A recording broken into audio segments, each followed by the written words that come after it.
I am operating on count 'em, 3 whole hours of sleep and 2 large instant coffees. I'm operating purely out of stubbornness, and I'm still somehow in a better position than freaking Unity. So let's talk about it, because they, or at least Mark Whitman, who, and I quote from the statement I'm going to leave in the link in the description down below, lead a Unity Create, which includes the Unity engine and editor teams, end quote. So yeah, if you haven't been following this Unity situation, you've missed a cluster. And because I'm trying to be a good boy, I won't finish that sentence. Now, brief TLDR, Unity is a video game engine. A video game engine is utilized by developers to create a world, or create a game. Think of it like someone using Photoshop to create a photoshopped image. It's not a perfect analogy, but you kinda get the picture. And Unity, a couple weeks ago at this point, I think, talked about a new way they were going to monetize their users, i.e. developers and people who utilized Unity. If you met a certain threshold, you would now be accrued a runtime fee, I believe it's called, where essentially,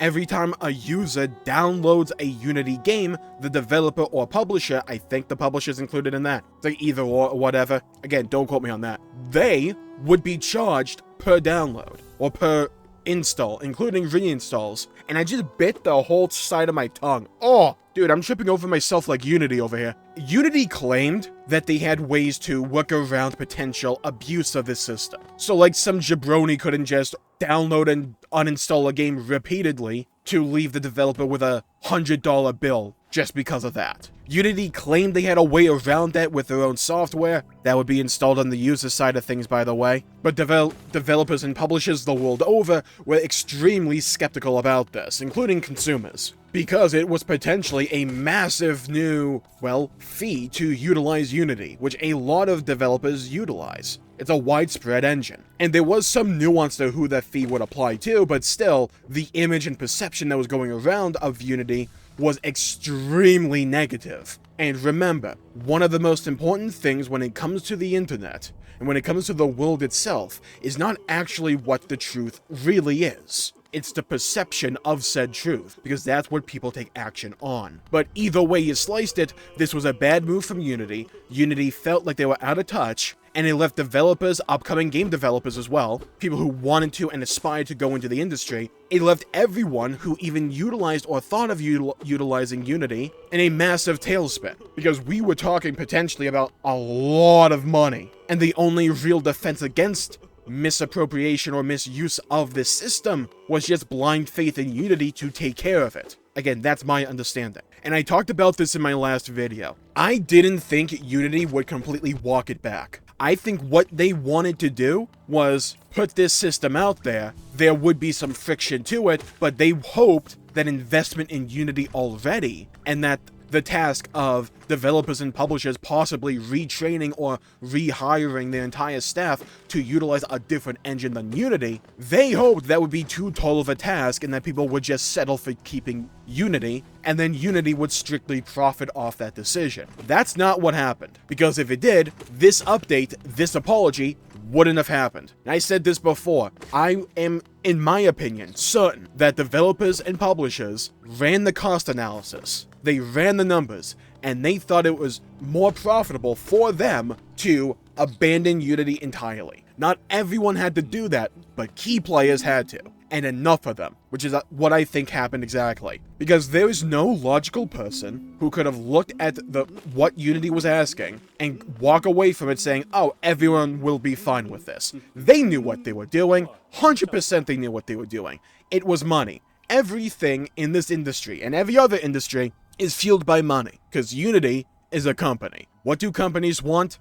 Money. What kind of money do they want? More of it. And they want to make more money in a faster time than yesterday. Do you know what they want to do tomorrow? Make even more money in an even faster time. That is their prerogative, that is their MO. Once you understand that, all decisions that companies, and especially video game companies and corporations make, will fall into place for you. Because one way or the other, the decision or the motivation will always trail back to money. It is the underlying foundation upon which this industry is constructed upon, at least nowadays, because it's what every other industry is constructed on as well. And here's my thing. I don't think Unity is unique in this desire, because I bet if you went to all the other main gaming engines and you said you could implement a policy just like what Unity proposed, but you wouldn't have a sufficient enough backlash like Unity did, I bet almost all of them would go for it. Not a doubt in my mind. If you told them they could get away with it, oh, they would do it immediately. Why wouldn't they? But, hopefully and luckily, that may not be the reality of what it is today, because Unity suffered such a big backlash to this policy, to this decision, that they had to walk it back significantly. They didn't walk it back entirely. Bear that in mind. They had to walk it back somewhat, not entirely. And Mark Whitten, the lead to Unity Create, like I talked about before, link in the description down below to this statement, put out an open letter, essentially saying, "I am sorry," and to quote, "Our goal with this policy is to ensure we can continue to support you today and tomorrow and keep deeply investing in our game engine," end quote. Now, I do not know about the financial state of Unity. Maybe they're under money troubles, they're probably not. But once you learn how to read corporate speak, basically what that statement meant was, we wanted more money. We know it, they know it, it's just out there. And then he talks about the new policy, the new update, essentially saying, okay, look, the new policy that we were talking about, we're going to change it up a little bit, and it will not apply retroactively. So if you already have a game out there, or is being currently developed, and does not utilize a future version of Unity, that, to quote, is shipping in 2024 and beyond, which is the next LTS version of Unity, again, end quote there, the new runtime fee policy will only apply to that specific version. Hopefully that alleviates developers and anyone that is utilizing Unity currently, and we're absolutely sweating about the financial side of things. But like I said, this isn't a complete walkback. Because for that next LTS version of Unity, and I'm gonna read this verbatim here, to quote, "For games that are subject to the runtime fee, we are giving you a choice of either a 2.5% revenue share or the calculated amount based on the number of new people engaging with your game each month. Both of these numbers are self-reported." And I swear to God, if you just made an Among Us joke there, from data you already have available, you will always be billed the lesser amount. So if your game is subject to the runtime fee, like I said before, which applies to the new version of Unity coming in 2024, at least if I'm reading this correctly, you have one or two choices. Either across your revenue with a 2.5% cut, or it's based on new people engaging with your game that you self-report both these numbers for each month, and you charge the lesser number. So whichever one is cheaper for you, you get charged that one. I'm sure a bunch of, money nerds and accountants will talk about the specific numbers here and all of that, and how that actually translates to developers and publishers. Here's the underlying problem that we already knew about for a while here. Because this entire statement is cool. Yeah, sure, it's nice. Yeah, they walked it back. Yay for the consumer, yay for, well, I guess the non-engine developers. And yay for people who are actually utilizing Unity to create a game. Here's the sticker, though. Yeah, here's the little, The trust is broken.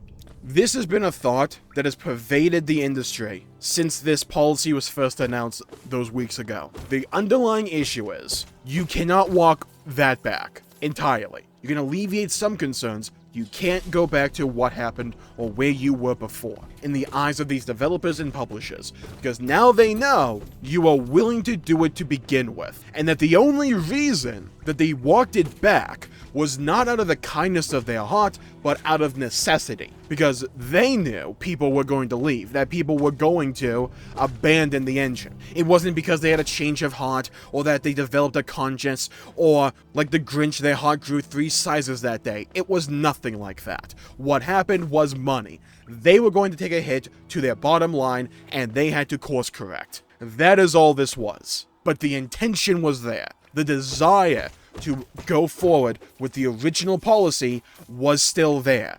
It happened. You can't backtrack that. That trust is gone. It's eroded. In the short term, people still developing games for Unity have a can breathe a little bit of a sigh of relief. However, the underlying long-term issues with utilizing Unity remain, because they know, now, at a moment's notice, Unity could backtrack upon this position. It's like Asmongold talked about, and what I expanded on in my last video. Consumers, you can wave a new cinematic or a new game, a flashy new thing in front of the consumer's face, and some people can learn to forgive and forget. Because if you buy a bad video game, you can just put it down. Cool, you took a bit of a hit financially there, but you can move on. A business that gets screwed over like this can potentially bankrupt them, can drive them out of business. The consequences are far more dire and far more severe. Trust is imperative, it's key, it's critical, it's the foundation that holds everything together, and once that trust is gone, there is no good sentiment, there is no benefit of the doubt. We're talking about money, people. Dollars, bills. We're not talking about intangibles, we are talking about the extreme tangible. Because once you affect a business's underlying profit, their money, you attack their very core, you become a liability. A perpetual trapdoor that could give out at a moment's notice. You cannot be trusted. Uncertainty can pay off. However, it is far safer to rely on what is certain, to rely on what you know. And right now, Unity is an unknown. Because if they decide to walk this back in a year or two, what are you gonna do? Yeah, what are you gonna do? You already made a game, you're already invested. What are you gonna do? Abandon it? How much money would you have to spend retraining people to utilize a different engine now? What if you're already far along in your game? What, you're gonna completely abandon it? Because if you want to swap engine, to my knowledge, my understanding, that would require essentially starting from scratch for the game. Think of it like this, if you're a game developer, what incentive do you have to utilize Unity now? Because you always have this sword of Damocles hanging above your head now with this product, with this service. I want to see how many games get developed for Unity each year for the next 10. I want to see what that number's like. I want to see that graph. Because unless Unity offers some kind of massive incentive that I'm just not seeing here, I think that number will continue to decline. May not be immediate, and I'm not saying that, but I think the number will eventually decline. Because Unity have proven that they can easily become a liability at the drop of a hat. There's no goodwill, there's no good faith when it comes to business, it's money. Plain and simple. And whatever motivation or desire or route Unity wanted to take to acquire more money is completely irrelevant when you compromise someone else's ability to make money as a business. Because now you are a liability, you are a hindrance to the ultimate goal, the almighty dollar. The words may be honeyed and full of sorrow and regret, however the action remains permanent. The intention everlasting. They showed their true face. The visage has been removed and exposed for all to see. I imagine Unity may continue to engage in damage control from here on out for a little bit. Or maybe this is sufficient for the short term. But for the long term, I'll be very interested to see what Unity tries to do to regain a little bit of that goodwill that they just lost. It'll be interesting to see. So I'll call the video there for the day. Again, link in the description down below to the open letter that I'm talking about, or talked about throughout this video. There's also going to be a live fireside chat, which I think by the time this is uploaded has already happened. They have a link to it in the same article, so just go to it, and at the bottom you'll find it. So thank you all for tuning in. Please leave a like and subscribe. It really helps the channel out and helps support future content, and I greatly appreciate it. And leave a comment down below with your thoughts, your opinions on what's going on with this whole Unity situation. Are you someone who's actively affected by this, or are you not someone actively affected by this? And what are your thoughts on the situation? I'd love to hear your stories, your opinions, and your perspectives.